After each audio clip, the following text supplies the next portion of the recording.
Good afternoon guys.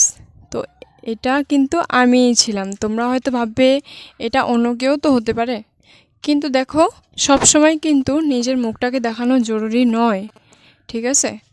তো আমি এখানে কি করছিলাম জানো? আমি এখানে লোটে মাছের জন্য মশলা তৈরি করছিলাম। তো আমি না গ্রাইন্ডার করে মশলা করার চেয়ে আমি পাটায় পিষে আর হাত দিয়ে থেতো করে মশলাটা খেতে বেশি ভালোবাসি। তো আমি চেষ্টা করি ওইভাবে সবসময় বানানোর জন্য। এই মাছটা আমার খুবই ফেভারিট মাছ। তো আমাকে যদি সবাই বলে যে তুমি কোন মাছটাকে বেশি পছন্দ করো, তো আমি বলবো আমার কাছে এই মাছটাই সবথেকে বেশি ফেভারিট।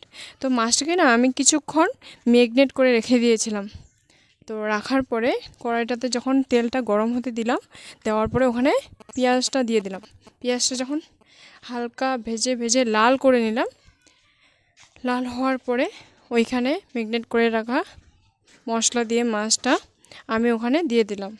এই মাছটাকে কিন্তু হালকা করে নাড়তে হবে, ঠিক আছে? না হলে কিন্তু এই মাছটা ভেঙে যাবে। তো বন্ধুরা, যদি আমার হাতে তোমরা এই মাছটি খেতে চাও তো আমাদের বাড়ি আসতে পারো, আমি বানিয়ে খাওয়াতে পারবো। কিন্তু আমি অতটাও পাকা রাঁধুনি নয়, চেষ্টা করি আর কি যতটুকুই হয়। তো বন্ধুরা, এই ভিডিওটা যদি তোমাদের ভালো লেগে থাকে তো তোমরা একটা সাবস্ক্রাইব করে দিও প্লিজ। আমার ফেসবুক চ্যানেলে লিংক দেওয়া আছে, ইনস্টাতেও লিংক দেওয়া আছে। তো চলো টাটা আজকের জন্য।